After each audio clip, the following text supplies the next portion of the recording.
Hello and welcome to the Bears and Beers podcast.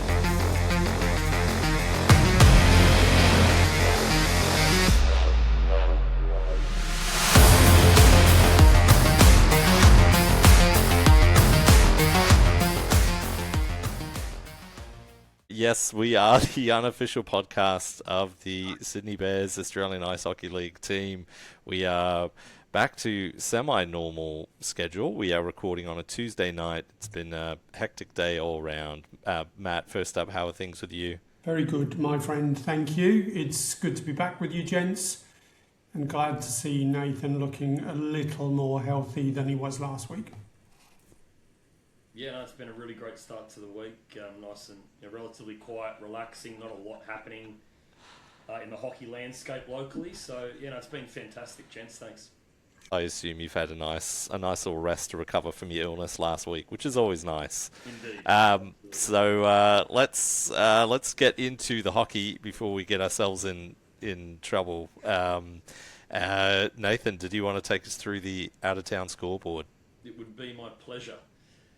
We had a 6-game slate on the weekend. Obviously, 4 of those games not involving us, which I'll take us through. Kicking off, the Mustangs were 8-3 winners over the Lightning at O'Brien. Scott Timmins and Brody Crane led the way with huge outings, 7 and 6 points respectively for those guys. Crane had 4 goals, Timmins 5 apples. Giesbrecht stopped 26 of 29. For Brisbane, there was no Tanner Hops in this game. Sasha Rapchuk, Hebert and Schenker all had 2 points. Newcastle had an 8-3 road win over Perth.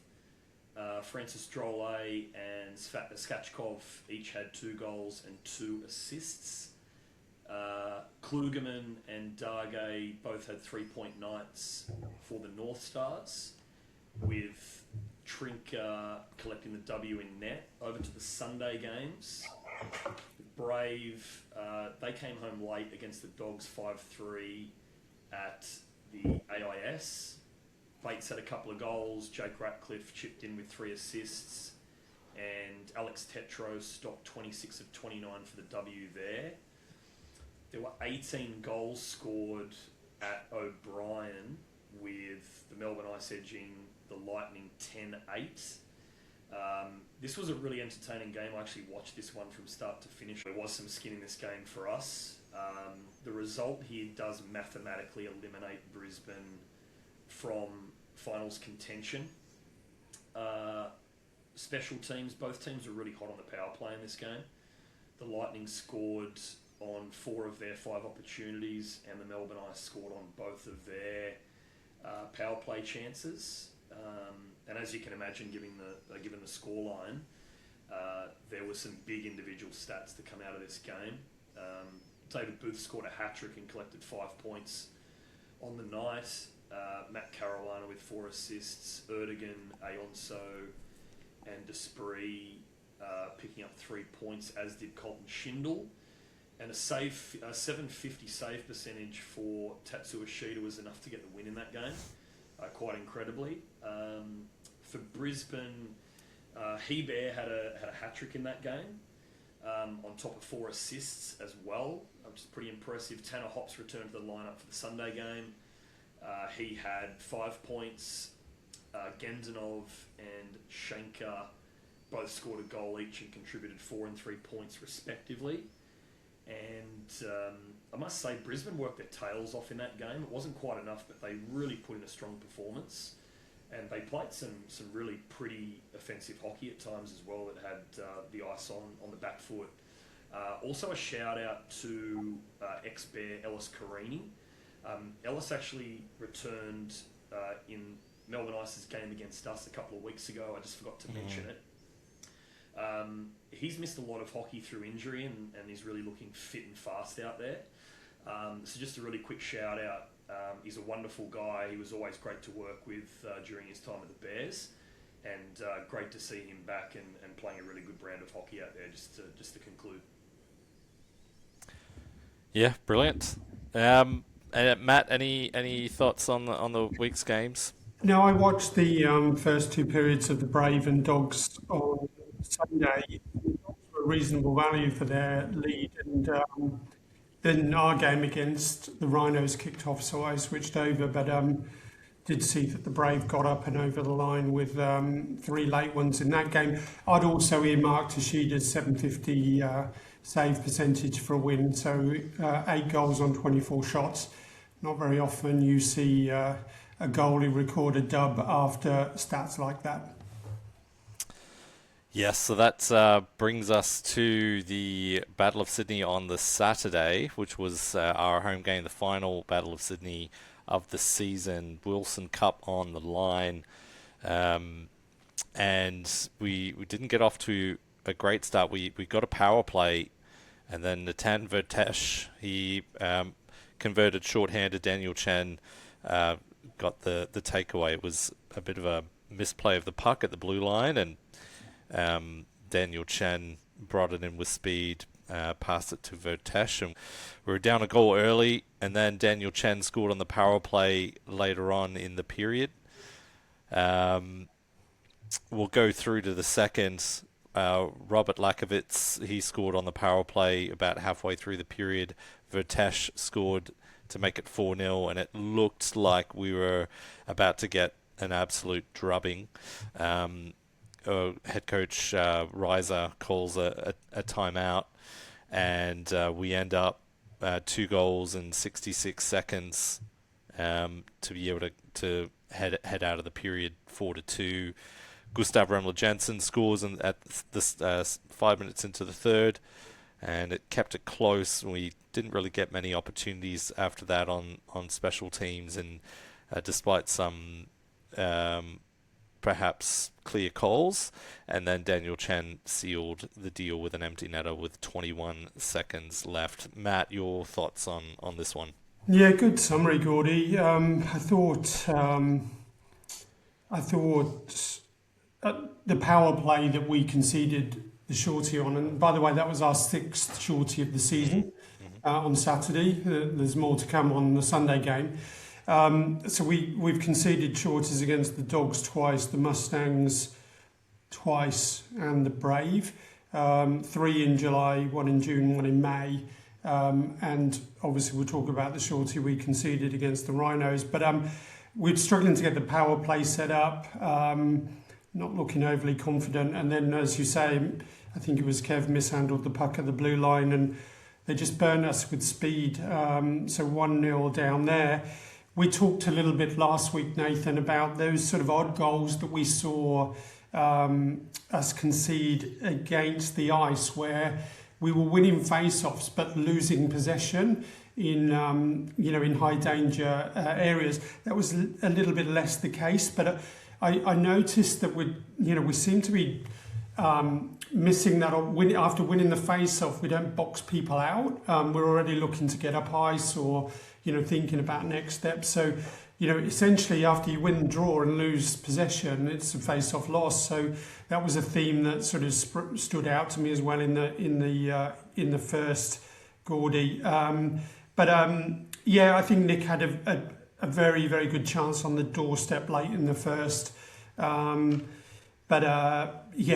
the greatest of first periods. We conceded a shorty, and then that very efficient Dogs power play with Kabore Dunn really sort of pulling the strings at the blue line, cranked into gear to send the Dogs in 2-0.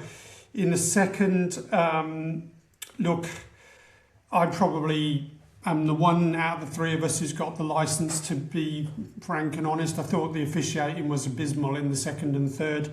Tyrell got pinged for a tripping call by the referee at the other end of the ice, when the referee at his end of the ice is practically on top of the play. I thought that was just an awful call, and they scored on the power play there. We then picked up, Finn picked up a penalty at 10:22. Again, the Dogs power play capitalised. Kabore Dunn again pulling the strings. There was a bit of a slap pass, and I think Bertez scored in at the back stick. So we were then sort of down 4-0. I felt there was another awful missed penalty for a holding call just before that fourth goal. Disappointing. I was actually very, very frustrated in my position on the ice at the, officials right on top of the player. 2 or 3 instances where a couple of our guys were being manhandled, cross-checks. At one point, Tommy Moncrief had Dex on the floor and right in front of the referee kept cross-checking him and cross-check while Dex was on his back. So, yeah, look, far be it from me as a non-qualified ice hockey referee to be too critical, but I honestly didn't know what they were looking at in that game. And then, as we said, a little bit of a comeback at the end of the second and the third. Good to see Gustav back on the score sheet again. The game was exciting for the large part of the third. I felt we were going to get ourselves back in it, but 5-3. So yeah, one that slipped away from us, gents. I think you've done a great job of summarising that. Is probably how I would summarise it. One positive takeout that comes to mind straight away was the finish by Nick for the first goal. Absolutely incredible. Certainly watching the game live at the time, I had no idea that he actually pulled off that play. But the replay picked it up so well, and that was very impressive to watch, actually. And we saw something new from Nick, a bit of a clapper for his second goal. We've seen Nick's wrist shot, we've seen his athleticism, we've seen him, scoring those pretty goals off one-timers on the power play on one knee. But I think that's the first time we've seen Nick let the slapper loose. So what a thing of beauty that was as well. Beat Burrows clean, I think, in between the glove and the pad on his left-hand side. Yeah, it was. He didn't take much time to wind up either. It was just a very quick, very tight kind of wind up, and I think that's what surprised Burrows in net. I will just echo your point though about the officiating. You know how calls are going to go generally when we are leading games in the third period, where you know that we've got to be really careful about what we do and how we play, because game management is just going to be give a call to the trailing team, keep the game close. It felt like through the third, there was this ramping up of stuff that didn't get called that culminates in Tommy Moncrief deciding that he can give Dexton Moselle the business right in front of the referee and knowing that he's not going to get penalised for it. And then you get Lucas Herman, getting tripped up as well, not getting a call. It's a clear trip. It felt like, the book had changed. So I don't know what to expect now with the officiating, but generally, yeah, like during the season, that's just what I've seen. If we've led in games and we've committed a hint of an infraction, it's automatically called against us, and we're on the PK. And it didn't happen on Saturday when we were trailing, so that was interesting. And I'm sure all that players want out there is clear, consistent definitions on what respective calls look like. In saying that, let's also be clear here, I think, and be real. Officiating is one topic, but I also wouldn't put any take on officiating down to the eventual outcome of the game. I'm hard pressed to think of extended periods of the game where we really built momentum and had our game going. I never really felt like we created sustained pressure. Burrows was great in net, as he has been far more often than not for the Dogs this season. But I also feel like we perhaps made his life quite easy. We didn't see a lot of traffic in front of him. We didn't really see a lot of pressure. And that's also a topic that we can talk about, heading into the Sunday game. For me, reviewing the game, there were never extended periods of the game where you thought, guys, we're really building some nice momentum. We're capturing the run of play. We've got our game going. And I think that was frustrating. And by the third period, you could see a lot of passages of play where I think, the Dogs probably fed off that a little bit. And I think there's probably some guys out there for us that were probably starting to get, pretty frustrated at, perhaps the lack of execution at different points. Certainly maybe some of the themes around officiating that you guys have touched on.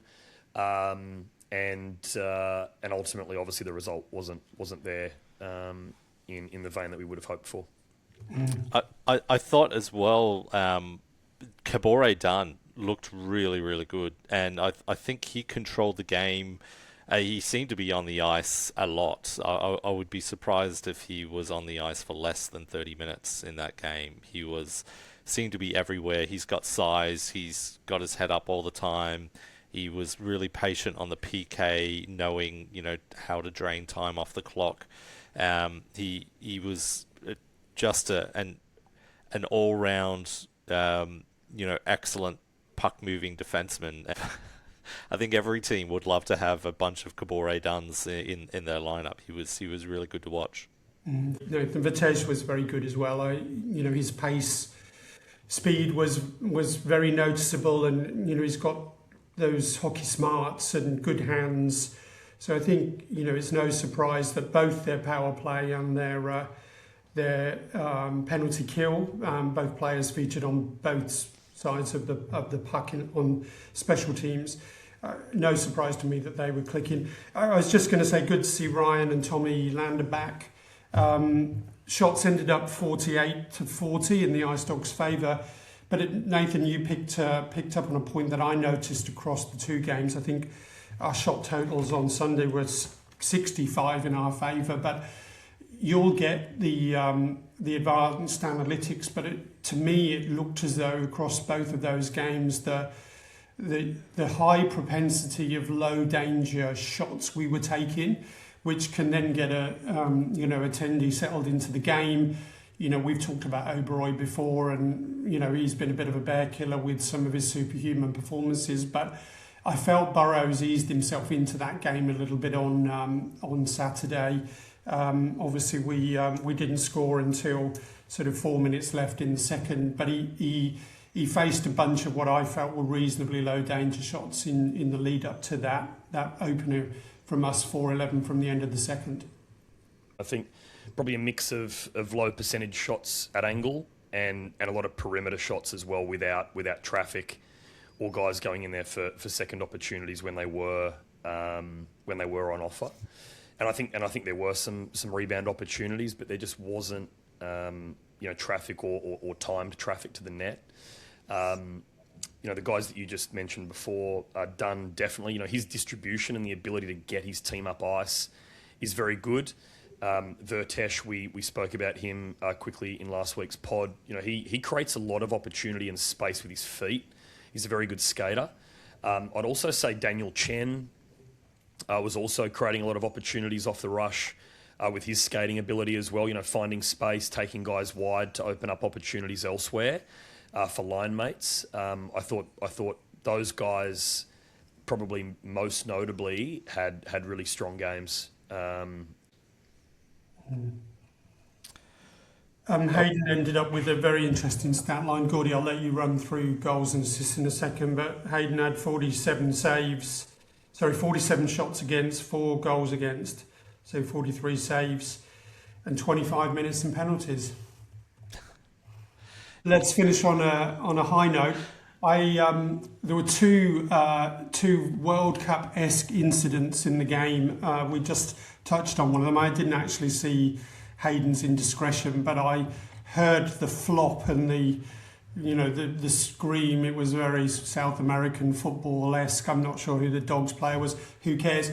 The second one, Lucas Herrmann, first header in a game of hockey I've ever seen in my life. Attempted to clear the puck aerially from their defensive zone.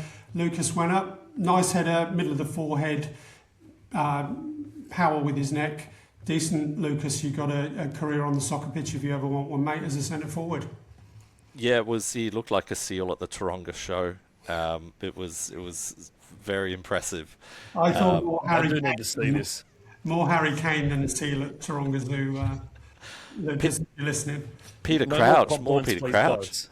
guys. Hermes thinks he's great at everything anyway. We don't need this. We don't need to pump the guy's tyres, please. Let's move on to Sunday's game, and at Erina, big one for us again. Big one for both teams with playoff implications. Matt, take us through. What did you see in this one? Well, my nerves were in tatters at the end of this one. I couldn't get AIHL TV working, so I actually missed Sotero's opener, but it was very early doors. Gordy, maybe you can talk us through that one. But Tegan got us level, his first, I believe, of the second. I think the commentators called it as his second career goal. So some great work from Zander and Noah, 13.53. And then Chambo scored his third of the season to get us ahead 2-1. Danik Bouchard with another shorty, our seventh against of the season, rounded the first out at 2-all. Shots at the end of the first were 15-12 in our favour. My notes say that Tegan's top corner snipe, beautiful wrister through traffic. Lovely to see. Brian's goal, good reward from driving the net. I felt we were slightly better on face-offs in the first on Sunday than we had been on Saturday. And we did have a 4-0 at the end of the first period. We just lost control of the puck. That was quite late on, I think. But first period ended 16 shots to 8 in our favour, Gordy. Yeah, that goal by Tegan Rippon as well. He scored one very similar to that. His very first goal was in Sydney Derby in 2024, back in April 2024. So great to see him on the score sheet. I thought Tegan played well last week in Melbourne when I saw him. I saw him out at one stage. David Booth was on the ice for Melbourne, and so I was, you kind of check who's on the ice at the same time for the Bears, and he was out there, and I thought he played well. So it was really good to see him get a goal, his first of the season. That was a great shot from the high slot. Great shot. Really well manufactured goal as well. Really enjoyed Zander's play. Gave it off, created space as well. Continued his run to open up space, and then Tags obviously executed really well with a nice finish. And I must say, a huge shout out to Tags. I was pretty pumped up, watching this goal go in. Tags, he's a young guy, but he's been around our club for a long time. And I would actually throw out sort of that label of clubman. Tegan Rippon is a clubman. He would do anything for this club. The way that he conducts himself and carries himself for a young guy, around our organisation, he's absolutely first class. He'd do anything for the boys. Highly respected and valuable member of our group. Always wears a smile on his face, regardless of how much ice he's seeing or not seeing. Even when he's out of the lineup, he's an absolute pleasure to have around. He'll talk to sponsors, he'll talk to fans. He just does all of the one percenters around our club. And to see him take that opportunity, put up a pretty goal. And, the celebration, I think, was a great reflection of what this meant to him. That was such a nice moment. So huge shout out. And I'll actually give a plug to his sponsor. He's sponsored by Momenta, and also a shout out to his folks, and Simon in particular, who's one of our greatest ambassadors off the ice, and certainly well situated in the social engine room at the Governor post game. So yeah, I'm happy for all of you guys. Great job. Great to see. Yeah, I was delighted for him as well. Nathan and I can only echo that. The interactions I've personally had with him have been first class. He's super guy, always got a smile on his face, uber positive, makes time for everyone. So Anya taken 10 out of 10 from number 10. Oh, I like that. One every week for you, mate. Was that prepared? No, it just came to me. Wow. Rather like, I'm just gonna throw in an observation here. The shorty in the first, it was a 3-on-1 against interception at the blue line felt a little bit like the Crane Train goal that the Mustangs scored. Now, clearly, I think teams have been watching our power play. We like to slide that east-west blue line pass from our defenceman across to Lucas, who sits in the face-off circle, and he unleashes that clapper. But I think I noticed the Rhinos were in a 1-2-1, and that high forward and the left side of their diamond slid across every time the puck went to our defenceman. So they were anticipating that pass. I think they cut one out prior to that with a bit of an active stick. But that's twice we've seen teams read that play and punish us in the last 2 weeks, and we've conceded shorties. Yeah, good observation. And in the second, we continued to give up goals on the power play to Tyler Kubara. Bert Malloy scored his fourth of the season later in the period, and then Brian Sotero scored his second of the game and fourth unanswered goal for the Rhinos to make it 5-2 in the first minute of the third. And I got to tell you, I thought we were cooked. We haven't come back from a 3-goal deficit all season. We didn't do it in 2024 either. It's been a while. But, mate, that finish to the third period was pretty exciting. Yeah. Just some minor observations and notes on my part. Massive fan of Nick, but he obviously got pinged at the offensive blue line for a trip right in front of the official. No complaints about the officiating on Sunday. As you say, Tyler Kabara scored the power play goal. He was all alone in the slot in front, which means very, very little opportunity for Kimmer to do much about that. And also the Bert Malloy goal was a breakaway just after our power play expired. So even though it wasn't a shorty, it felt like, a breakaway on a shorty. I was putting the kettle on and taking some deep breaths at the end of the second period with us down 2-4, and then almost immediately down 2-5 in the third.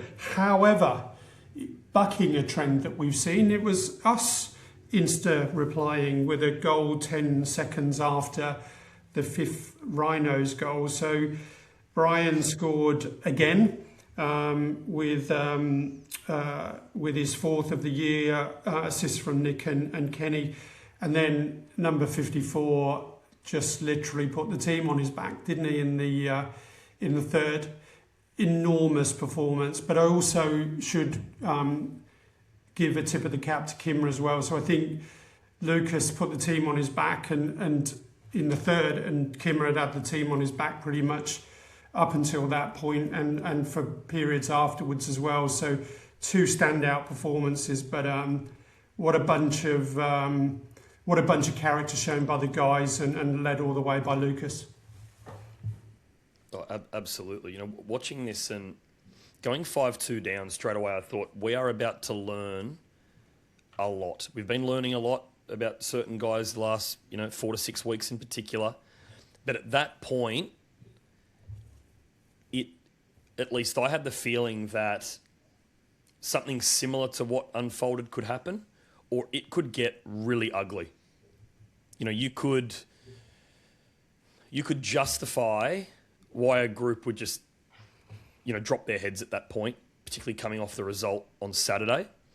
But to see the response and to see not just individuals, but the group collectively really dial up their game and battle, that was probably in a long list of positives to come out of that third period.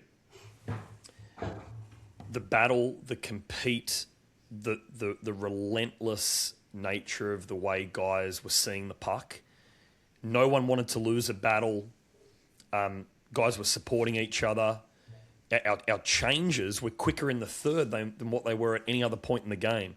You could tell the guys were up for this, and they weren't going to let it turn ugly, and they wanted to get something out of the game.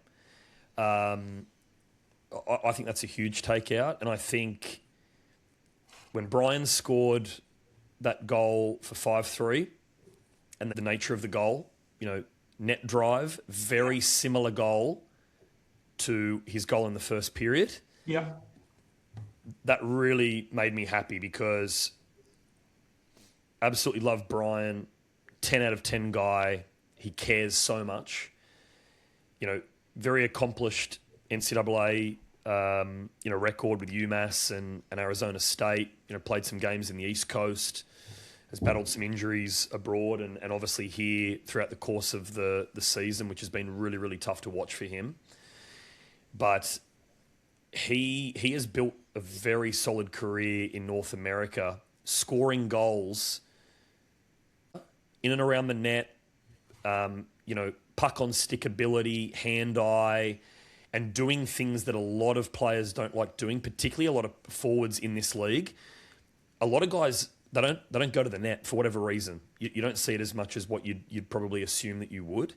But to see him pick up 2 goals, 2 massive goals, particularly the one in the third, and score in that nature, and again, you could see the response, not just from Brian, but the guys around him. These are little things that are great indicators that these guys, they're still together, they still want it, they're still battling, they're still competing. Absolutely massive takeout for me. Anyone watching this game should have highlighted this to say, this is what you want to see out of your team. Going to show my age a little bit here, Gordy, but you'll know this one. They were two very Gary Roberts-like goals, weren't they? Gritty, determined, driving the net in those mucky areas, scoring from 1.5 feet out. I'm there for every second of that, Brian. Good on you, mate. Is that a Leafs reference? Mate, we'll educate you in the... Did we not agree right at the start that we weren't going to do this nonsense? We'll educate you in the... No one cares. No one with intelligence cares. Moving on. Great. Thanks. We pulled Kimmer with 2 minutes and 10 seconds left, Nathan. So, to your point, our desire to look after the puck, keep it in the ozone, protect it, win the puck back, get first to loose pucks, and then keep possession in key and critical areas was very much on display there. So I think you summarised that perfectly. There's an enormous amount of character. Kimmer pulled at 2:10.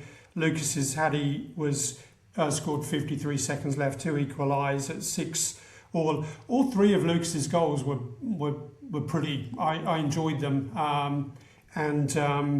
Lots of character. That's what we're here for, right? When you see Herms with number 1, a smile, and number 2, the level of animation and the body language, that's a very good version of Lucas Herman, and it's one that can be flat out dominant in this league. And it was just nice to see. Obviously I was, talking about Brian just before. Sightsy was flying in this game. He was. He looked like sort of the pre-injury Nick, which is just phenomenal to watch. Everyone was going. That top line was absolutely flying. Even Tyrell took 2 really nasty shot blocks. He has, I've said this before, he's battled a lot for us physically. Another game where he just turned up and put everything on the line for the group. Kenny Hayashi was, again, huge. We've spoken about, Kenny's smarts out there, the way he sees the ice, this Swiss utility knife ability that he has. But he really, again, he helped us get up ice. When he's skating is prominent. Everyone else around him becomes a factor in the game. And I think he was actually rewarded for that effort, maybe one or two assists, gentlemen. As the game developed, so did the collective contributions and the momentum that we were building within the game. And by the time, the whip started cracking in the third, the ice was heavily tilted in our favour. And the guys earned that with hard work. Yeah, and I thought it was a really good performance. You mentioned the top line. I think if you look around the league and import production from other teams and import production from us, we're not in the top of that category. We're kind of do things by committee, but we needed someone to step up, and that top line was huge. You had Brian Chambers, that's a season high for him of 4 points, and Nick Seitz with 4 points, Lucas Herman 4 points.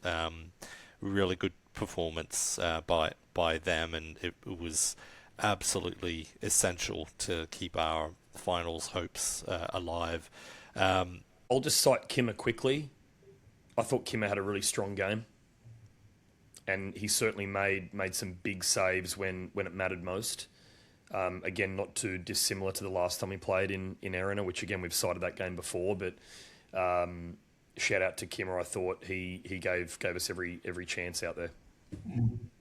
He was bailing us out of breakaways and odd man rushes quite frequently. It felt a little bit run and gun. That big ice surface up there and all of their foot speed, really does favour them. But yeah, Kimmer likes playing in that building, obviously, because he's been stellar both of the last 2 games in Erina for us.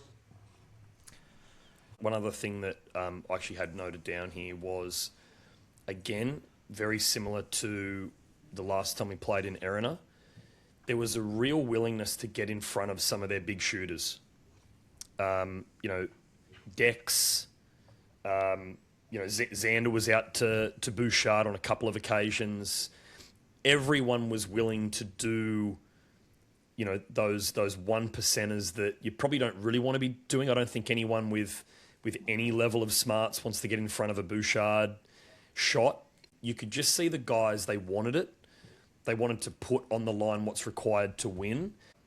I cannot explain the level of sustained adversity that this team has encountered this year. We've just had some rotten luck. At no point has there been excuses, unfair animation and frustration, bubbling over. Everyone's stayed on track.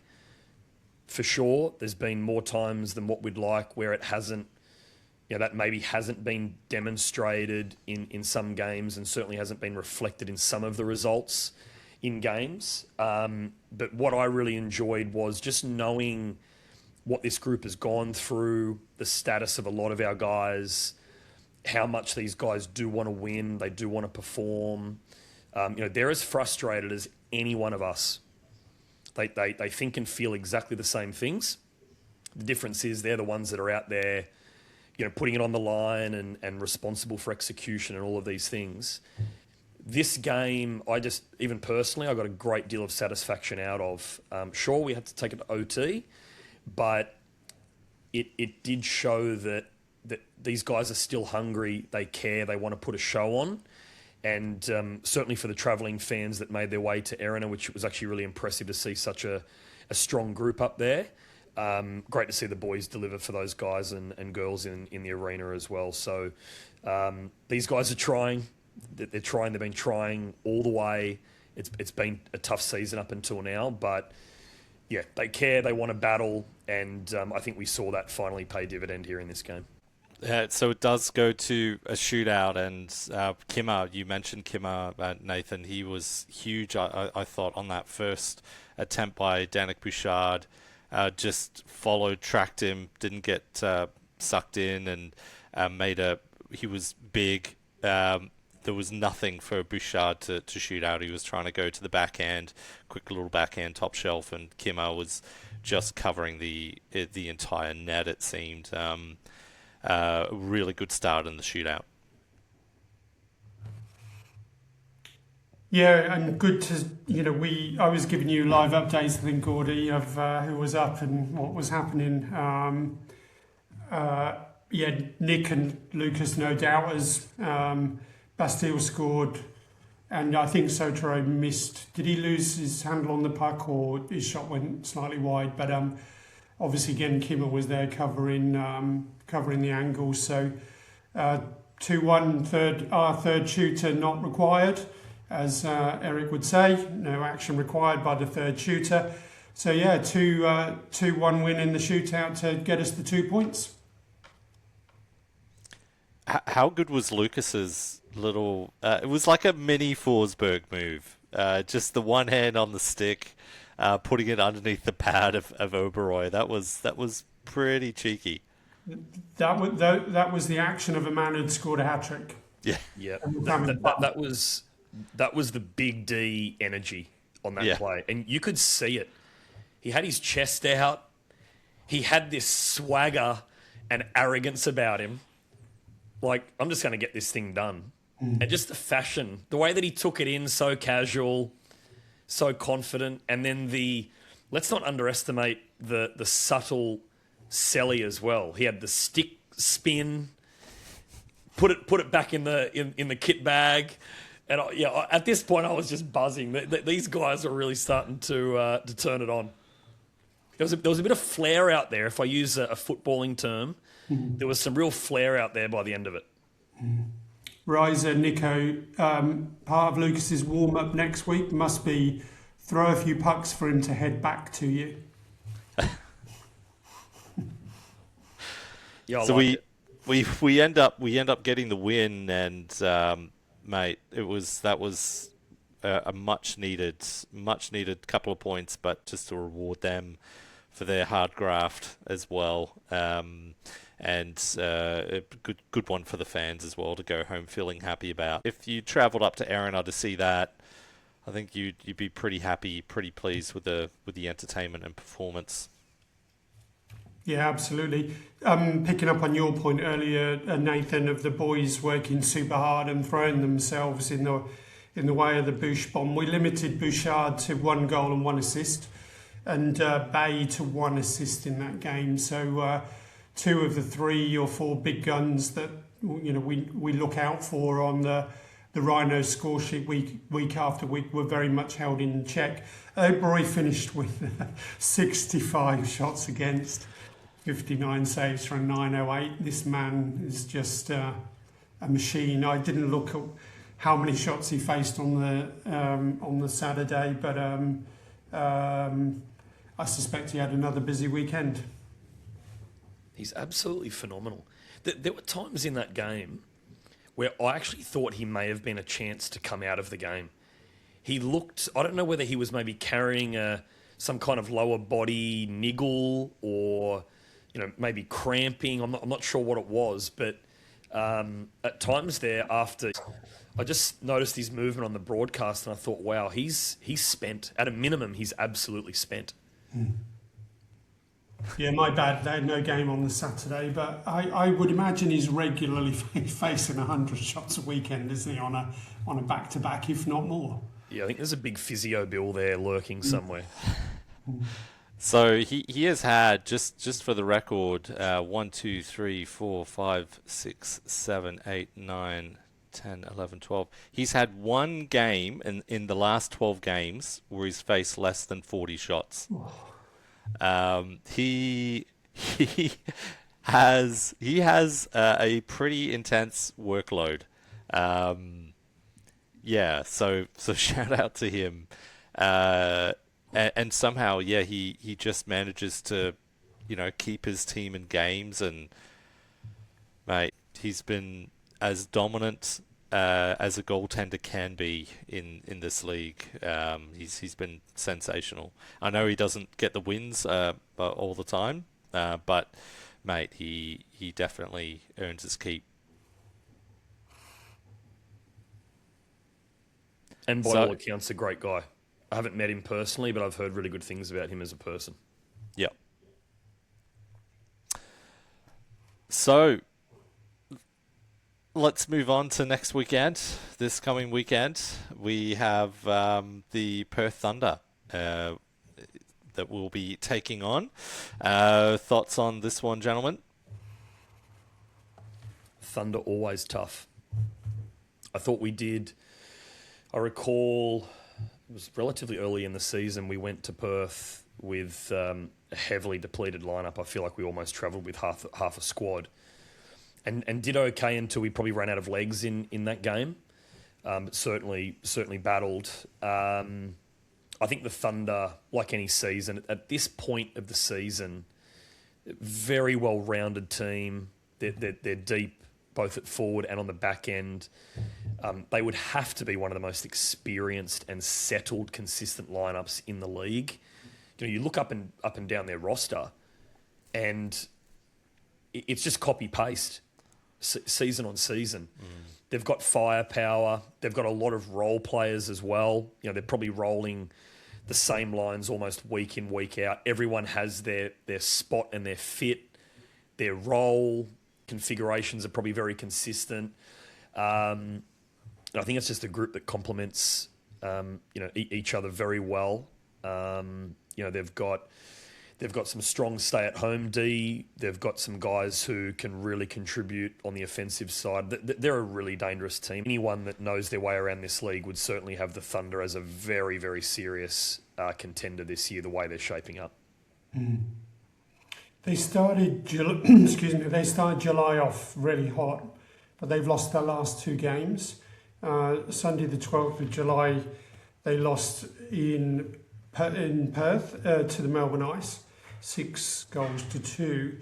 And then they've had a 2-week break where they haven't played a game, and also lost at home on the 25th of July to the North Stars, 8-3. So, they're running a little bit cold at the moment. That could be a danger sign. But for a team that are sitting third on the ladder with 44 points from 22 games, they're very likely to pose some serious problems for us. Yep, they've got Felix Plouffe he's having an outstanding season assist-wise. He's got 9 goals, 43 assists.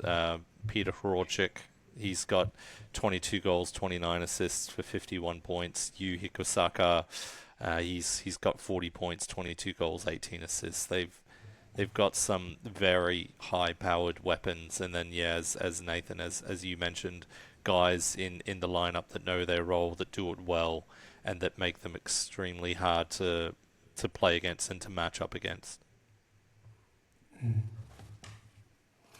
Decent goaltending tandem as well.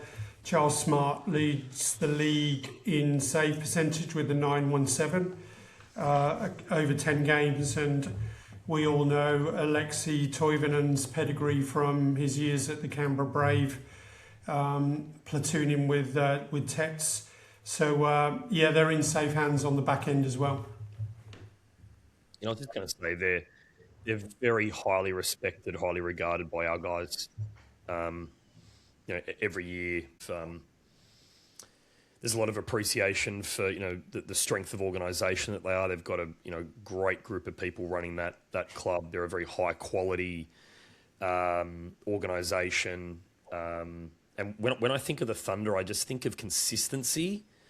Although they haven't really got over the hump, they're always there or thereabouts. A lot of continuity, a lot of experience, and they generally recruit very well as well. Yeah. Since 2018, there have been 3 teams that have made finals every year of eligibility. They are the Canberra Brave, the Sydney Bears, and the Perth Thunder. So they are a model organisation and of consistency. So that'll be a tough one.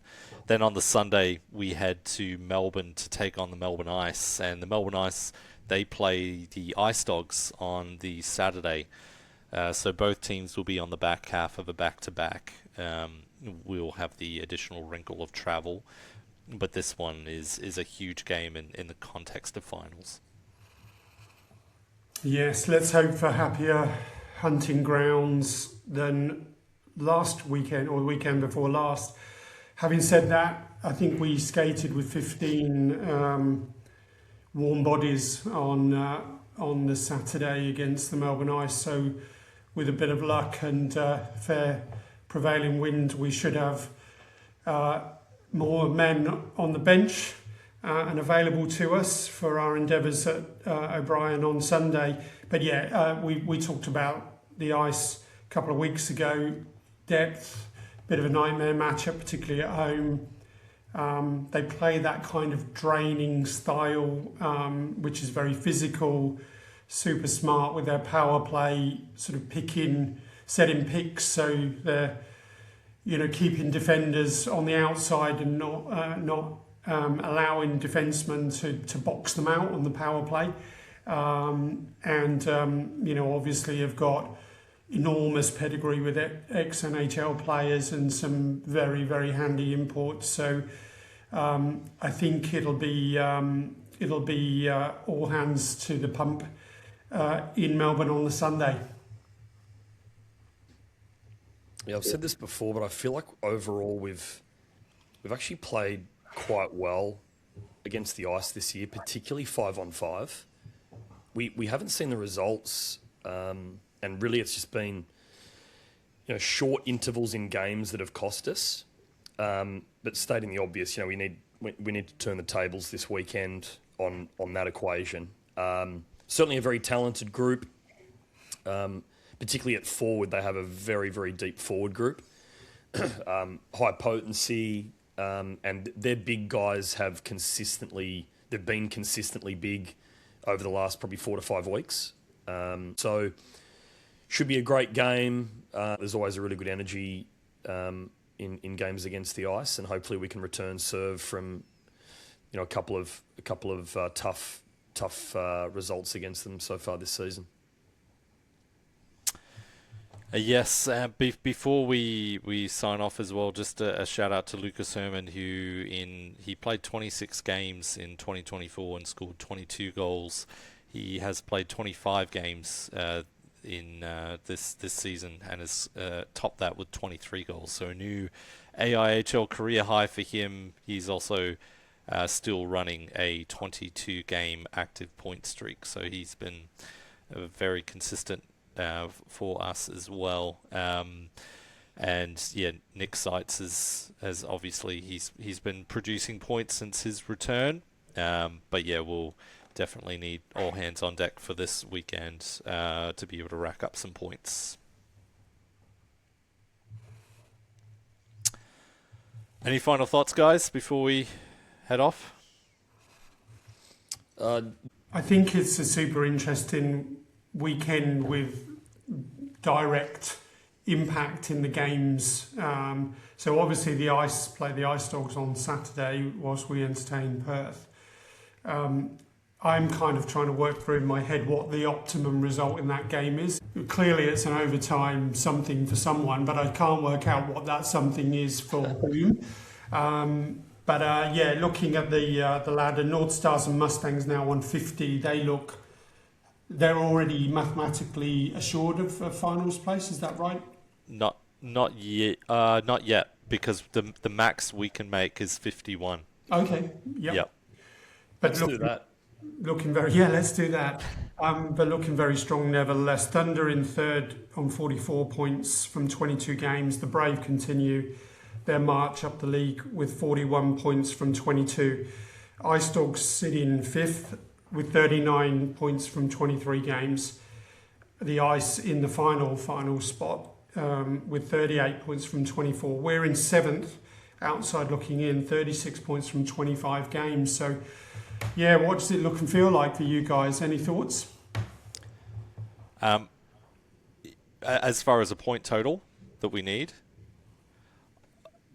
I don't know if it's gonna necessarily be a point total, but it's who we get those points against. Maybe 44 points. But if we end up beating Melbourne, and then Melbourne's got 3 games left against Canberra, like it may be less than 44. I reckon somewhere around that 44, 45 point mark though is kind of what I see as a target that we could realistically make. Okay. I've been sitting here thinking that we have to get close to, if not on, maybe something as high as 49.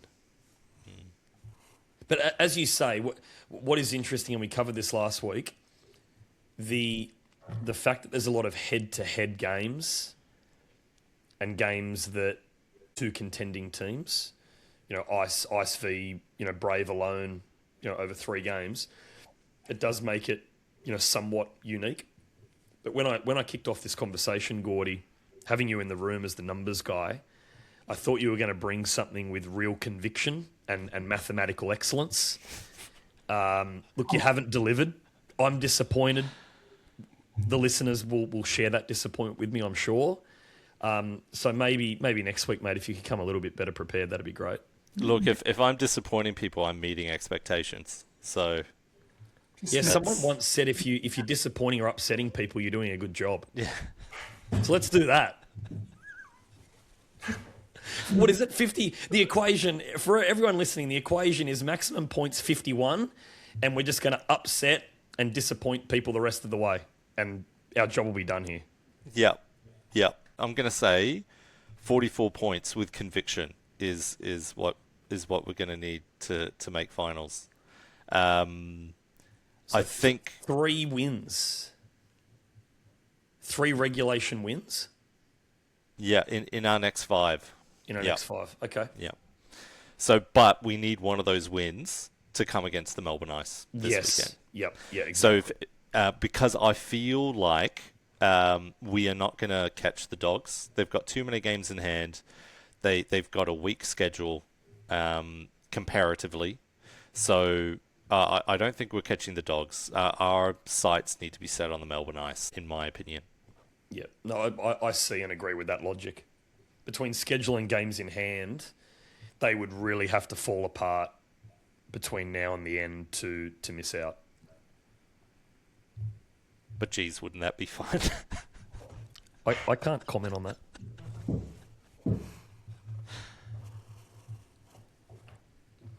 I think I've been. Stop looking at me like that. I think I've been controversial enough, so I'm going to stay quiet as well. This weekend is a big opportunity for us. Definitely that game on Sunday in Melbourne. That's a big one.